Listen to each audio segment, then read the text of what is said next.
राजस्थान के अजमेर में किरण अपनी माँ सविता और पिता प्रदीप के साथ रहा करती थी। उसका एक छोटा भाई भी था जिसका नाम था संजय। किरण, किरण कहाँ हो तुम?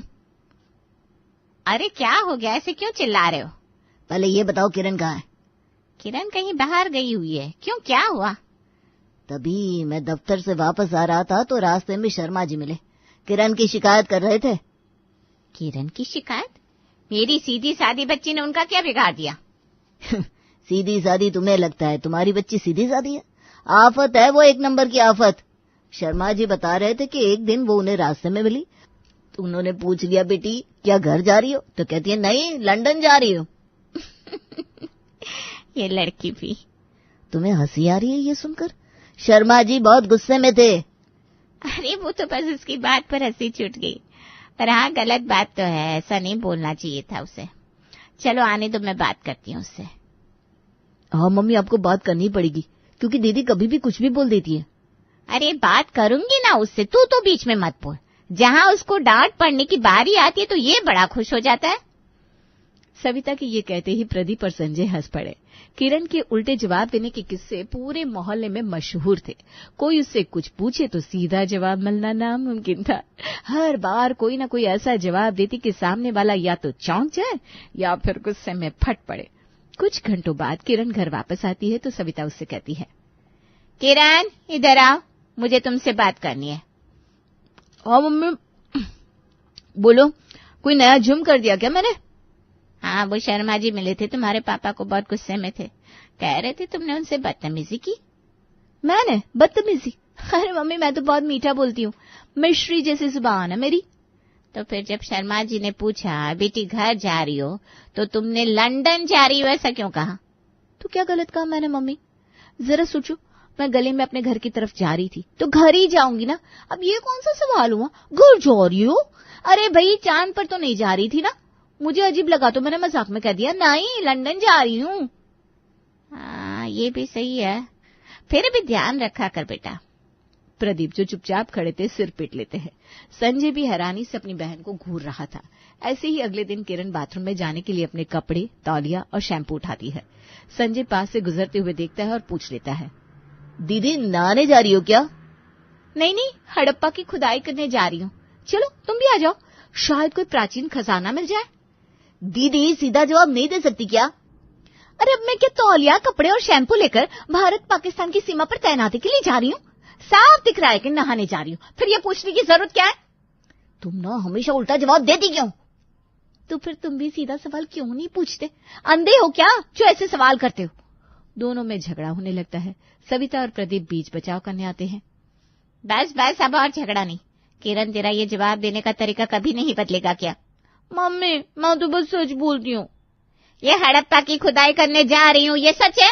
ज्यादा बदतमीजी मत किया कर, वरना तुझसे कोई शादी नहीं करेगा। अब शादी की चिंता ना करो, वो तो हो जाएगी, लेकिन इससे समझा दो, मुझे टोका ना करे। हाँ। अगले दिन सुबह किरण किचन में चाय बना रही थी। प्रदीप अंदर आते हैं और देखते हैं कि वो पतीले में चाय पत्ती डाल रही है। बेटा चाय बना रही हो?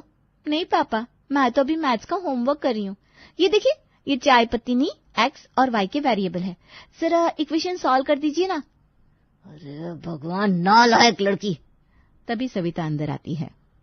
क्या हो रहा है यहाँ? कुछ नहीं मम्मी, बस हम लोग किचन में पार्टी कर रहे हैं, आइए आप भी हिस्सा लीजिए। सविता और प्रदीप दोनों हक्के बक्के रह जाते हैं, फिर गुस्से में किरण की क्लास लगा देते हैं। अब बस, ये तेरे उल्टे जवाब की आदत शादी के बाद तेरे ससुराल में तुझे भारी पड़ेगी। अच्छा मम्मी, फिर तो मेरे ससुराल वालों की किस्मत अच्छी होगी, क्योंकि मैं उनका घर का मनोरंजन बन जाऊंगी ना। ज्यादा बकवास ना कर, तुझे इतनी भी तमीज नहीं कि अपने माँ बाप से कैसे बात करनी चाहिए। हम तो तेरी सुन भी ले रहे हैं अब, पर अगर सास के सामने ऐसे बोलेगी तो वो एक दिन में बाहर निकाल देगी। तो मुझे थोड़ी समझदार सास ढूंढनी पड़ेगी। किरण कभी भी किसी भी बात को सीरियसली लेती नहीं थी और यूं ही मजाक में टाल देती थी। एक दिन सविता रसोई में चाय बना रही थी और किचन से ही चिल्लाई, किरण, ओ किरण जरा यहाँ तो आ।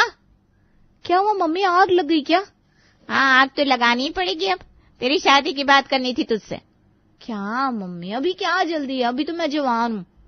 अरे ज्यादा बकवास ना किया कर, अब उम्र हो गई है, हम तेरे लिए लड़का देखना शुरू करते हैं। उसकी जरूरत ही नहीं है, मैंने खुद देख लिया है। सविता के हाथ से चाय का कप गिरते गिरते बचा। क्या तूने लड़का पसंद कर लिया और हमें अब बता रही है?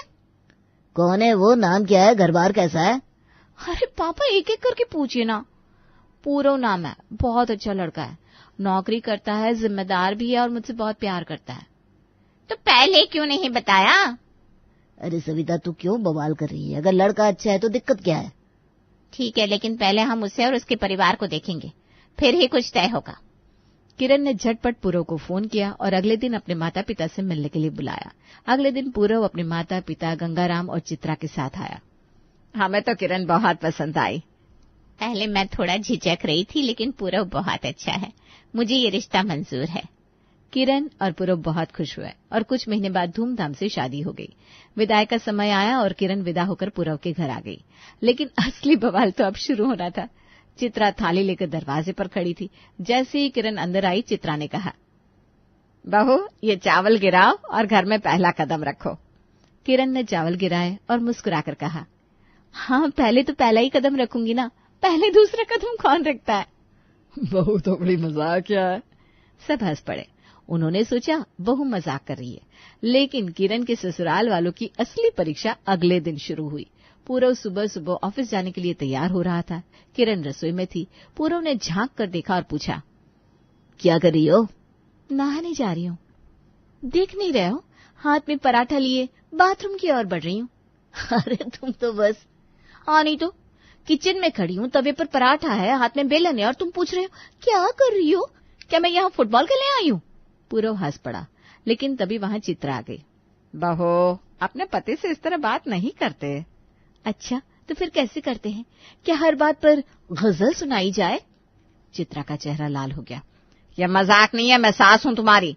अच्छा वो आपने बता दिया, मैं तो आपको अपनी ननद समझ रही थी। पूरव, गंगाराम और चित्रा तीनों हैरान थे। उसी शाम मीना और रीना, चित्रा की सहेलियां घर आई। और सुनाओ, नई बहू कैसी है?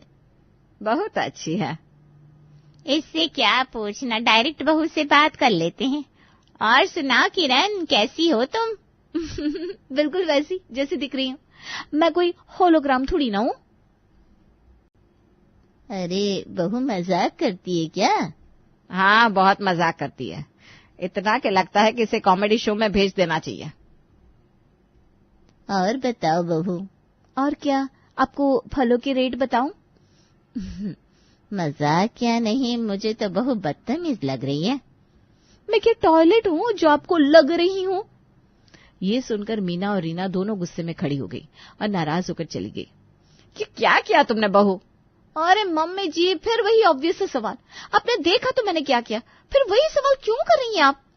तुम्हें पता है मेहमान का नाराज होकर चले जाना कितना बड़ा अपशगुन है? नहीं मम्मी जी, मुझे तो नहीं पता कितना बड़ा है, अब बता दीजिए ना कितना बड़ा। अरे जाओ, तुमसे बात करना ही बेकार है। चित्रा नाराज होकर अपने कमरे में चली गई। कुछ दिन की बात है, किरण ने चित्रा से कहा, मम्मी जी आज मैं दादी की स्पेशल रेसिपी बनाऊंगी। अरे वाह, कौन सी? जादुई टेस्टी पराठे, जो एक बार खा ले वो उंगलियां चाटता रह जाए। अच्छा, तो मैं भी देखूंगी वो रेसिपी और मैं भी सीखूंगी। जी जरूर, आइए आइए। दोनों सास बहू किचन में पहुंचती है। किरण एक्साइटमेंट में पराठे बनाने की शुरुआत करती है। चित्रा ध्यान से देख रही थी। बेटा आटा गूंथ लिया? नहीं, आटा और मैं एक दूसरे को घूर रहे हैं, देख रहे हैं कौन पहले झपकी लेगा। अरे ठीक है, हाँ दिख गया मुझे कि आटा गूंथ चुकी हो। ये बताओ इसमें नमक डाल दिया? नहीं ना मम्मी जी, सोचा था नमक की जगह शक्कर डाल दूंगी, मीठे पराठे बनाऊंगी। क्या उल झुलुल बोल रही हो, सीधा जवाब क्यों नहीं देती? सीधा जवाब देने के लिए इंसान सीधा होना चाहिए ना, और मैं ना थोड़ी टेढ़ी हूँ। अच्छा इसमें स्पेशल क्या है ये तो बताओ। अरे रुको तो, पूरा प्रोसेस देखेंगी तभी तो पता चलेगा आपको। बस यूं ही, बस बहुत हुआ, अब मैं नहीं देख सकती ये ड्रामा। जब देखो तब एक ही बात। चित्रा पैर पटकती हुई किचन से बाहर निकल गई और किरण अपने मजे में पराठे बनाती रही। चित्रा गुस्से से भरी हुई अपने कमरे में पहुंचती है तो गंगाराम उसे देखते ही पूछते हैं, अरे भाग्यवान क्या हुआ, पैर पटक पटक के जमीन क्यों हिला रही हो? आपकी बहू, आपकी लाडली बहू। अब क्या किया इसने? क्या किया? अरे ऐसा बदतमीज अंदाज है इसका, मैंने बस सीधा सा पूछा, नमक डाला? जवाब मिला, नहीं चीनी डाल रही हूँ। बताइए कौन बहू ऐसे बोलती है? अरे तुम तो जानती हो किरण मजाक क्या स्वभाव की है। मजाक तो एक बार फिर भी अच्छा लगता है, पर हर बात पर टेढ़ा जवाब मजाक नहीं बदतमीजी होती है। चलो मैं भी देखता हूँ बहू वाकई में इतनी बदतमीज है या फिर तुम ही ज्यादा सोच रही हो। हाँ, देख लीजिए आप भी।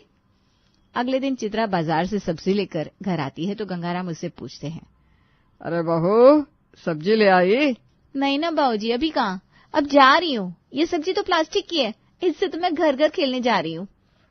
हाय राम, बहू मैं मजाक कर रहा था और तुम तो। अच्छा, मजाक किया?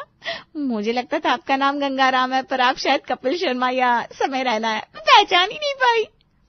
बहू के मुंह से ऐसे अपना नाम सुनकर गंगाराम को थोड़ा अजीब लगा। हे भगवान, बहू तुम ऐसे कैसे बोल लेती हो? मुंह से? अभी साइंस ने इतनी तरक्की नहीं करी ना बाबूजी कि कहीं और से बोलूं। देखा, अब समझ में आई मेरी परेशानी? हाँ, अब समझ में आ रहा है कि ये मजाक कम बदतमीजी ज्यादा है। अब तो पूरव से बात करनी ही पड़ेगी। वो लोग इस बारे में पूरव से बात करते हैं, पर पूरव इसे किरण की पुरानी आदत बोलकर टाल देता है। अपनी पत्नी को समझा कि कब, किससे, कहाँ और क्या बोलना चाहिए। हाँ बेटा, बहू की जुबान तो बहुत खराब है। अरे मम्मी पापा, वो उसकी पुरानी आदत है, वो दिल की बुरी नहीं है, आप लोगों को भी आदत पड़ जाएगी। बेटा, ऐसी दिल की अच्छाई का क्या फायदा जो लोगों को दिखाई ना दे। इंसान की शख्सियत एक दुकान है और उसकी जुबान उसकी दुकान का ताला। जब ताला खुलता है तो पता चलता है कि दुकान कोयले की है या आटे की। हाँ बेटा, नहीं तो ऐसा ना हो कि इस चक्कर में तुझे कभी कोई नुकसान उठाना पड़ जाए। माँ बाप के समझाने पर भी पूरव ये बात समझ नहीं पाता, उसने उसे टाल दिया।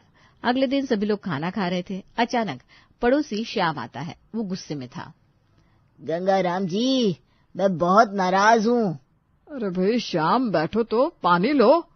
नहीं, मैं बैठूंगा नहीं, पहले अपनी बहू को समझाइए। अब बहू ने क्या कर दिया?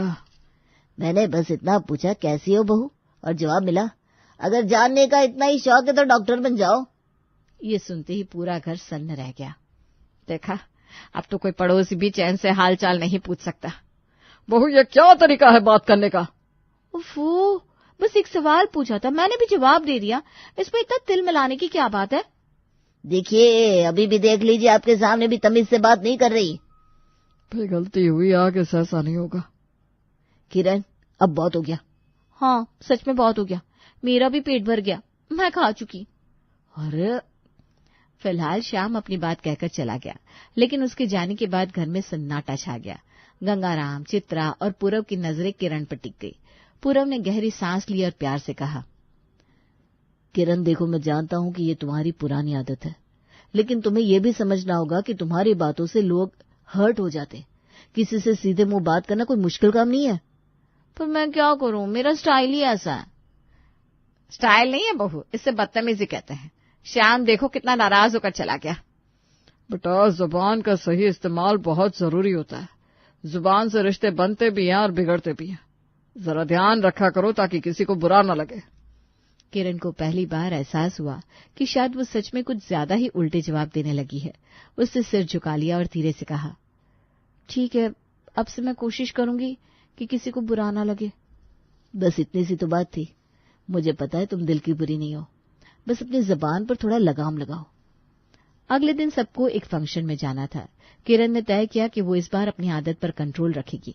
फंक्शन में पहुंचने के बाद वो ज्यादातर चुप ही रही, लेकिन तभी चित्रा की दूर की रिश्तेदार शालिनी वहां आ गई। अरे वाह, ये तो हमारी प्यारी बहू किरण है। कैसी हो बहू? किरण ने मन ही मन खुद को शांत रहने के लिए समझाया, लेकिन उसकी आदत फिर से हावी हो गई। जी मैं तो खूबसूरत हूँ, आप बताइए। अच्छा, मैं भी ठीक हूँ। और घर में सब कैसे हैं? घर वाले सब यही हैं। आप डायरेक्ट बात कर लो ना, मैं कोई मैसेंजर नहीं हूँ। है क्या? कान काम नहीं कर रहे हैं क्या? शालिनी की आंखें फैल गई और बिना कुछ बोले वो वहां से भाग खड़ी हुई। ये देखकर चित्रा जोर से हंस पड़ी। अरे वाह, पहली बार तुम्हारी ये आदत मुझे पसंद आई। उस औरत को यही जवाब देना चाहिए था। मजा आ गया, बहुत बनती है। घर पहुंचने के बाद भी चित्रा हंस हंस कर गंगाराम और पूरव को पूरी बात बताने लगी। तुम्हारी बहू ने तो आज कमाल कर दिया, शालिनी के तो होश ही उड़ गए। अच्छा, उस शालिनी के साथ तो यही होना चाहिए। ठीक है, हंसी मजाक तो ठीक है, लेकिन कल मेरे बॉस घर आ रहे हैं। प्लीज उनके सामने इस तरह की कोई हरकत मत करना। मेरा प्रमोशन इसी डिनर पर निर्भर करता है। चिंता मत करो, मैं बिल्कुल शांत रहूंगी। अगली शाम बॉस घर आए।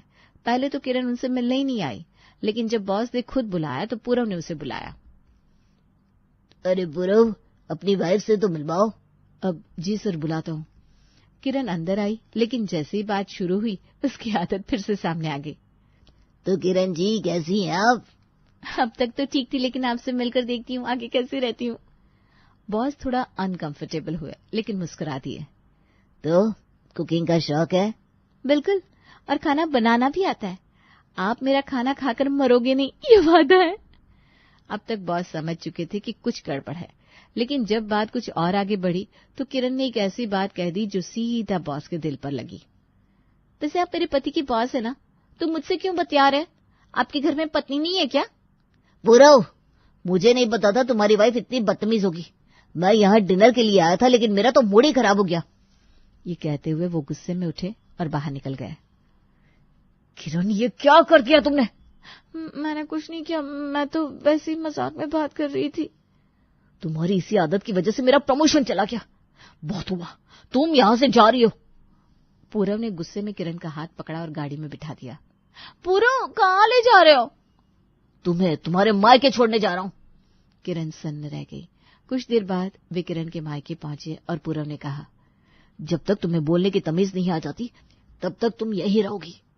ये कहकर वो गाड़ी में बैठकर चला गया। किरण को समझ में आ गया कि अब पानी सिर से ऊपर जा चुका है। उसने अपनी सास को फोन किया। माँ जी, प्लीज पूरव को समझाइए, मैं आपसे अपनी जुबान पर पूरा कंट्रोल रखूंगी। ठीक है, मैं कोशिश करती हूँ। चित्रा ने पूरव से बात करी। बेटा, किरण हमारे घर की बहू है, कोई भी आदत रातों रात नहीं बदलती। वो कोशिश तो कर रही है ना। हमें उसे एक मौका और देना चाहिए। पर मेरा प्रमोशन? बेटा, वक्त से पहले और किस्मत से ज्यादा किसी को कुछ नहीं मिलता। तू उसे जाकर ले आ। ठीक है, मैं उसे लेने जाऊंगा, लेकिन अगर फिर से उसने वही हरकत की तो इस बार सजा और बड़ी होगी। पूरव किरण को वापस लेने चला गया। अब मुझे समझ में आ गया कि जुबान कितनी अहम चीज होती है। इससे रिश्ते बन भी सकते और बिगड़ भी सकते। मैं अब से अपनी जुबान का सही इस्तेमाल करूंगी। चलो घर चलते हैं, लेकिन याद रखना अगली बार मैं अपनी जुबान से सिर्फ रिश्ते बनाऊंगी, बिगाड़ूंगी नहीं। वो लोग वापस आ गए। चित्रा और गंगाराम ने राहत की सांस ली। इस बार किरण सच में बदल चुकी थी। ये जुट जाती है और खुली आंखों से सपने देखना शुरू कर देती है। बहू आ जाएगी, फिर मैं बस आराम करूंगी। सुबह आराम से देर तक सोऊंगी, आराम से उठूंगी, कोई मुझे उठाने वाला नहीं होगा। तभी संजय आकर रूपा को हिलाता है। भगवान, खुली आंखों से सपने मत देखो। आप तो जल रहे हैं मुझसे। इस साल मैं अपने दोनों लाडलों की शादी करके ही रहूंगी। रूपा को अजय और विजय के लिए कविता और खुशबू पसंद आ जाती है और वो उनकी शादी करवा देती है। कुछ दिनों तक तो सब कुछ सही चलता है और रूपा को लगता है कि उसने जंग जीत ली है। लेकिन एक रोज कविता खुशबू से कहती है, मेरी तो नींद ही पूरी नहीं हो रही। रोज इतनी सुबह उठ जाती हूँ। खुशबू, कल से तुम उठकर दूध ले लेना और पूरे घर में झाड़ू भी लगा लेना। भाभी, मैं तो रोज जल्दी ही उठ रही हूँ। मैंने तो सोचा कि आपको कह दूंगी उठने को, मुझे भी तो आराम चाहिए ना। हाँ, तुमने तो गजब कर दिया। इतने दिनों से मैं ही तो दूध ले रही हूँ। अच्छा, तो झाड़ू कौन लगा रहा है वो नहीं दिखा आपको? मैं नहीं उठने वाली अब। किसी को कोई कदर ही नहीं है, भला मैं ही क्यों करूँ सब? अरे तुम छोटी हो मुझसे, इतना भी समझ नहीं है तुम्हें। जेठानी हूँ मैं तुम्हारी, देवरानी हूँ मैं आपकी। आप ही बड़ी बहन बनकर मेरी जगह उठ जाया करो। मैं चली। अगली सुबह रोज की तरह दूध वाला डोरबेल बजाता है, लेकिन दोनों कविता और खुशबू में से कोई भी दरवाजा नहीं खोलती। दूध वाला बैल पर बैल बजाता रह जाता है। आवाज से तंग आकर रूपा उठकर दूध लेती है और गुस्से में चिल्लाकर दोनों बहुओं से कहती है, एक मैं थी जिसने कभी अपनी सास को काम तक करने नहीं दिया, और एक मेरी दो महारानी बहुएं हैं जिनसे बिस्तर नहीं छूटता। अब से चाहे कोई मर भी जाए, मैं उठकर दूध नहीं लेने वाली। तुम दोनों अपना समझो कैसे कौन क्या करेगी। दोनों बहुएं चुपचाप सब सुन लेती है और कुछ नहीं कहती। फिर दोनों की दोनों अपने कमरे में जाकर सो जाती है। न घर की साफ सफाई करती है और ना ही बाकी का कोई काम। अगले दिन फिर दूध वाला आता है और बेल बजाना शुरू कर देता है, लेकिन मजाल है कि दोनों में से कोई दरवाज़ा खोल दे। दोनों कविता और खुशबू अपनी नींद लेती रहती है और रूपा भी ठान लेती है कि वो भी नहीं उठेगी। घर की औरतें जब नहीं उठती तो आखिर में संजय उठकर दूध लेता है और अपने बेटों से कहता है, लगता है बाहर के साथ साथ घर भी हमें ही देखना होगा। लग तो मुझे भी यही रहा है। कल से घर गंदा पड़ा है और रात में भूखे ही सोना पड़ा। ये तीनों पता नहीं क्या चाहती है, ऐसा क्यों कर रही है। इनकी छोड़ दो, इनके हिसाब से चलेंगे तो घर में कोई काम नहीं होगा। हम तो भूख से ही मर जाएंगे।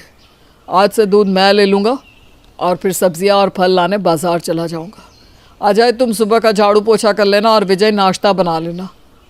दोनों अजय और विजय संजय की बात में सहमति देते हैं और घर के कामों में जुट जाते हैं और काम में फंसने के कारण उनका ऑफिस छूट जाता है। अरे छोटे, आज की ऑफिस तो छूट गई और बर्तन धोना अभी भी बाकी है और ये लोग तो अभी तक नहीं उठ रहे। भैया मुझे तो लग रहा है कि हमारी ऑफिस अब रोज़ छूटने वाली है इनके चक्कर में। वैसे भी इतना थकने के बाद कौन ही ऑफिस में काम कर पाएगा।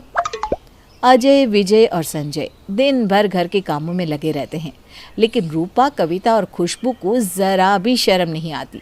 वो तीनों आराम से उठती हैं और खा पी कर घूमने निकल जाती है। एक दूसरे से कंपटीशन करने के चक्कर में वो तीनों इतना नीचे गिर जाती है कि उन्हें खुद समझ में नहीं आता। कुछ दिनों तक यूं ही चलता है और एक दिन संजय दुखी होकर रूपा से कहता है, इस घर का सत्यानाश होने से अब कोई भी नहीं रोक सकता। बहुओं को आए हुए दिन ही कितने हुए हैं, लेकिन तुम्हें तो समझना चाहिए, तुम भी उनकी तरह कर रही हो। रहने दीजिए, आप ना बस मुझे ही गलत बता सकते हैं। कुछ दिनों तक काम पर न जाने से अजय और विजय दोनों की नौकरी छूट जाती है और संजय तो पहले से ही रिटायर हो चुके हैं। महीना बीत जाने के बाद अब घर में पैसे की किल्लत होने लगती है। मुझे 5,000 रुपये चाहिए, बहुत दिन हो गए पार्लर गए हुए। मेरे पास पैसे नहीं है, अब तो मेरी नौकरी भी चली गई है। क्या, नौकरी चली गई है? उधर खुशबू विजय से कहती है, कल मैं मायके जा रही हूँ, मुझे कुछ पैसे चाहिए। मेरे पास इस वक्त जहर खाने के लिए भी पैसा नहीं है। तुम्हारी हरकतों के कारण लगता है मैं किसी दिन रोड पर खड़ा मिलूंगा। नौकरी तो चली गई है, लगता है अब झाड़ू पोछा ही करना लिखा है उम्र भर। क्या सच में नौकरी चली गई? अगले दिन रोज की तरह सुबह डोरबेल नहीं बजता, क्योंकि दूध वाला पैसे ना मिलने पर दूध देना छोड़ देता है। डोरबेल ना बजने पर आज तीनों जल्दी उठ जाती है।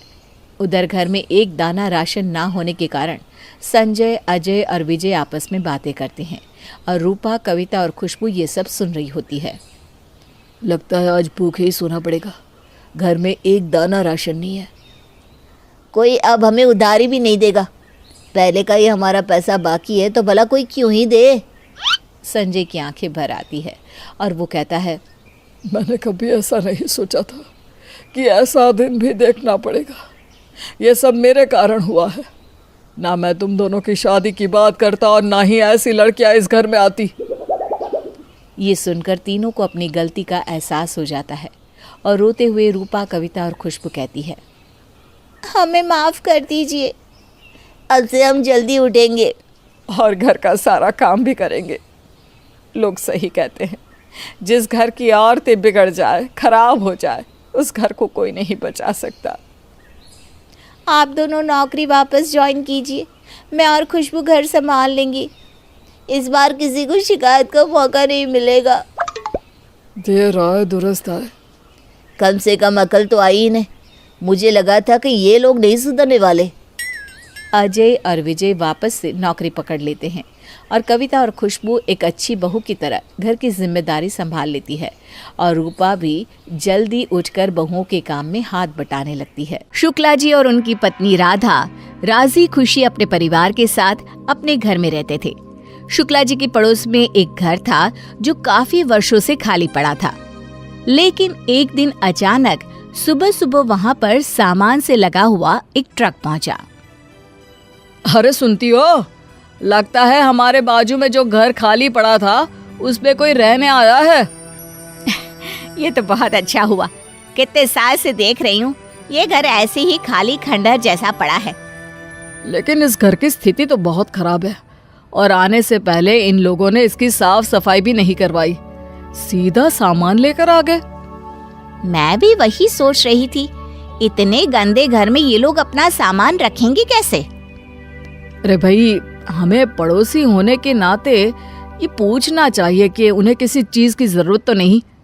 चलो मैं पूछ कर आता हूँ, बाकी वो जाने, उनका काम जाने। शुक्ला जी अपने घर से बाहर निकलकर बाजू वाले घर के बाहर खड़े ट्रक के पास पहुँचते हैं। वहाँ पर उन्हें 2 छोटे छोटे बच्चों के साथ एक पति पत्नी नजर आए। नमस्ते भाई साहब, कहाँ से आए हैं आप? नमस्ते नमस्ते, मेरा नाम दिनेश है और हम लोग दिल्ली से आए हैं भाई साहब। नमस्ते भाई साहब, मेरा नाम कालिंदी है और ये मेरे दोनों बेटे हैं, चिंटू पिंटू। आप हमारे पड़ोसी हैं ना? जी बिल्कुल ठीक पहचाना आपने, लेकिन यह घर तो काफी वर्षों से खाली पड़ा है, आपने इसकी साफ सफाई भी नहीं करवाई। अरे भाई साहब, आप जानते नहीं, साफ सफाई करने में मुझे ज्यादा वक्त नहीं लगता। आप बस सुबह तक देख लीजिएगा। हाँ, लेकिन फिर भी खंडहर पड़े घर को साफ करना और उसमें सारा सामान सही तरीके से रखना बहुत मुश्किल काम होता है। शाम होने को आई थी। शुक्ला जी अपने घर लौट आए। रात को शुक्ला जी और उनकी पत्नी सो गए और सवेरे जब सोकर उठे तो उनकी नजर बाजू वाले घर पर गई। अजी सुनते हो, कमाल हो गया, बाजू वाला घर तो ऐसे लग रहा है जैसे कभी खाली था ही नहीं। अरे हाँ राधा, घर तो पूरी तरह से साफ सुथरा और चमकदार लग रहा है। रातों रात इतनी सफाई कैसे संभव है? वही तो मेरी समझ में भी नहीं आ रहा। शाम तक तो ये लोग अपना सामान लेकर आए थे, रात रात में घर इतना अच्छा कैसे हो गया? लगता है तुम्हारी नई पड़ोसन कोई जादूगरनी है, जादूगरनी। आप ना ऐसी बातें करके मुझे डराया मत करो। कुछ दिन बीत जाते हैं। शुक्ला जी और दिनेश के परिवार का आपस में मिलना जुलना होता रहता है। शुक्ला जी अपने नए पड़ोसी के आने से बेहद खुश थे। दिनेश और उसकी पत्नी का व्यवहार भी शुक्ला जी के परिवार के लिए काफी अच्छा था। एक दिन बड़े जोर से आंधी आती है। जल्दी से जाकर छत से कपड़े उठा लाती हूँ, वरना सारे कपड़े इधर उधर उड़ जाएंगे। छत पर सूखे कपड़े उठाते वक्त राधा की नजर बाजू वाली छत पर पड़ी। उसने देखा कि दिनेश की छत पर कपड़े आंधी में यहाँ वहां उड़ रहे थे। लेकिन तभी दिनेश की पत्नी छत पर आई और उसने अपने हाथ को ऊपर उठाकर सारे कपड़े एक जगह इकट्ठे कर लिए। हे माता रानी, ये क्या हो रहा है? कालिंदी तो सच में कोई जादूगरनी है। इसने अपने एक हाथ से जादू करके सारे कपड़े एक जगह इकट्ठे कर लिए। ऐसा कोई कैसे कर सकता है? ये देखकर राधा डर गई और जल्दी से नीचे आई और डर के मारे कांपने लगी। अरे क्या हुआ, इतनी डरी हुई क्यों लग रही हो? क्या कोई भूत वूत देख लिया? अरे भूत वूत छोड़ो, हमारी पड़ोसन कालिंदी जादूगरनी है। आपकी बात बिल्कुल सही थी। लेकिन हुआ क्या है? अभी मैंने देखा, आंधी आने की वजह से दिनेश की छत पर सारे कपड़े यहाँ वहाँ उड़ रहे थे। तभी उसकी पत्नी छत पर आई, अपना हाथ ऊपर किया और सारे कपड़े चुंबक की तरह खींचकर उसके पास इकट्ठे हो गए। अरे ये तुम कैसी बात कर रही हो? मैंने तो उस दिन बस मजाक में कहा था। मुझे लगता है कोई बहुत बड़ी गड़बड़ है जी, हमें पता करना चाहिए। लेकिन हम कैसे पता कर सकते हैं और क्या पता करना है? मेरे पास एक तरकीब है, तुम बस देखते जाओ। अगली सुबह राधा दिनेश के घर पहुंचती है। अरे राधा बहन, आओ आओ, कैसे आना हुआ? क्या बताऊं, मेरे घर के बाहर जो बगीचा है ना, उसके सारे पौधे सूख चुके हैं। माली ने ठीक से देखभाल भी नहीं की। क्या तुम्हें कोई तरीका पता है जिससे पौधे फिर से अच्छे हो जाए? अरे चिंता क्यों करती हो राधा बहन, आज शाम को मैं तुम्हारे घर आऊंगी। देखना, सुबह तक तुम्हारा पूरा बगीचा फिर से हरा भरा हो जाएगा। शाम के वक्त कालिंदी शुक्ला जी के घर आती है। शुक्ला जी और राधा ने मिलकर कालिंदी के जादू को पता करने के लिए एक प्लान बनाया था। अरे सुनती हो, अभी अभी मेरे दोस्त का फोन आया, उसकी तबीयत बहुत खराब है, हमें जल्दी निकलना पड़ेगा। अरे लेकिन अभी तो मैं कालिंदी को बुला कर लाई हूँ बगीचा ठीक करने के लिए, और आप जाने को कह रहे हैं। अरे कोई बात नहीं, आप लोग चले जाइए, बगीचे का क्या है, अगर मुझसे कुछ हो सका तो मैं ठीक करने की कोशिश करूंगी। शुक्ला जी और राधा बाहर जाने का बहाना करके वहीं एक पेड़ की आड़ में छुपकर सब कुछ देखने लगते हैं। आब्राकाडाब्रा, जल्दी से सारे पौधों को ठीक कर दो। देखते ही देखते 5 मिनट के अंदर सारे पौधे फिर से ठीक हो गए। अरे हमारा शक तो सच साबित हुआ। मुझे तो बहुत डर लग रहा है, ये जादूगरनी पड़ोसन ना जाने हम लोगों पर क्या क्या जादू करेगी। उस दिन के बाद से राधा और शुक्ला जी अपनी पड़ोसन से कुछ डरे डरे से रहने लगे। एक दिन पिंकी को पार्क में गए हुए 2 घंटे से ऊपर हो गए हैं, मैं जरा उसे बुलाकर लाती हूँ। हमारी बेटी भी ना कभी खेलने से थकती ही नहीं। हाँ राधा, अब तो अंधेरा भी होने आया है, तुम पिंकी को जल्दी से घर ले आओ। कुछ देर बाद राधा रोते हुए घबराते हुए घर के अंदर आती है। अरे राधा, क्या हुआ, इतना रो क्यों रही हो, और हमारी बेटी पिंकी कहाँ है? क्या बताऊं, पार्क में सब जगह ढूंढा लेकिन पिंकी कहीं नहीं मिली। अरे कहीं हमारी उस जादूगरनी पड़ोसन का जादू तो नहीं? क्या पता उसने ही हमारी बेटी को गायब कर दिया हो। लेकिन वो ऐसा क्यों करेगी, हमारी भला उससे क्या दुश्मनी है? पिछले कुछ समय से हमने उन लोगों से बात करना कम कर दिया था, हो सकता है इसी बात पर चिढ़कर उसने हमसे बदला लिया हो। आप मेरे साथ चलिए, हमें उसके घर चलना चाहिए। राधा और शुक्ला जी दोनों कालिंदी और दिनेश के घर पहुंचते हैं। अरे भाई साहब, बहन जी क्या हुआ, आप इतने परेशान क्यों लग रहे हैं? आपकी पत्नी को जल्दी बाहर बुलाओ, हमें पता है कि वो एक बहुत बड़ी जादूगरनी है। ठीक है भाई साहब, अगर आपको पता है तो कोई बात नहीं, हम आराम से बैठकर भी तो बात कर सकते हैं ना। कालिंदी ने मेरी बेटी को गायब कर दिया है। अभी कुछ देर पहले तुम्हारे चिंटू पिंटू के साथ पार्क में ही खेल रही थी। राधा बहन, ये तुम क्या कह रही हो? तुम मुझ पर इतना गंदा इल्जाम कैसे लगा सकती हो? अरे सब जानती हूँ मैंने कई बार तुम्हें जादू करते हुए देखा है, और इसीलिए हम लोगों ने तुमसे बात करना कम कर दिया था। उसी का बदला लिया है ना तुमने, बोलो। मैंने ऐसा कुछ नहीं किया, मेरी बात पर भरोसा कीजिए, पिंकी मेरी भी बेटी के बराबर है। अगर ऐसी बात है तो तुमने हमारी बेटी को गायब क्यों कर दिया? आज से पहले तो ऐसा कभी नहीं हुआ, वो तो हमेशा ही पार्क में खेलती है। कालिंदी ने अपनी आंखें बंद की और एक मंत्र का जाप करने लगी। ये देखकर शुक्ला जी और उनकी पत्नी राधा और ज्यादा डर गए। आंखें बंद करते ही कालिंदी ने कहा, आपकी बेटी आपके घर से 2 गली छोड़कर एक दुकान के बाहर खड़ी हुई है, आप वहां जाकर उसे ले आइए। शुक्ला जी और राधा दौड़कर कालिंदी की बताई हुई जगह पर पहुंचते हैं। उन्होंने देखा कि उनकी बेटी पिंकी वहीं पर खड़ी थी। पिंकी बेटा, तुम यहाँ कैसे आ गई? पापा, मैं अपनी एक सहेली के साथ खेलते खेलते यहाँ आ गई और फिर मुझे घर का रास्ता पता ही नहीं चला। शुक्ला जी और राधा वापस लौटकर कालिंदी के पास आते हैं। मुझे माफ कर दो कालिंदी बहन, मैंने तुम पर बेकार में ही शक किया। ये बात सच है कि मुझे जादू करना आता है, लेकिन मैं अपने जादू का कभी भी गलत उपयोग नहीं करती।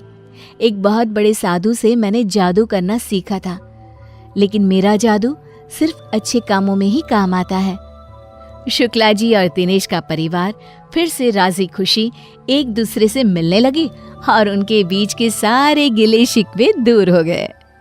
ये भी शायद जादू ही था ना।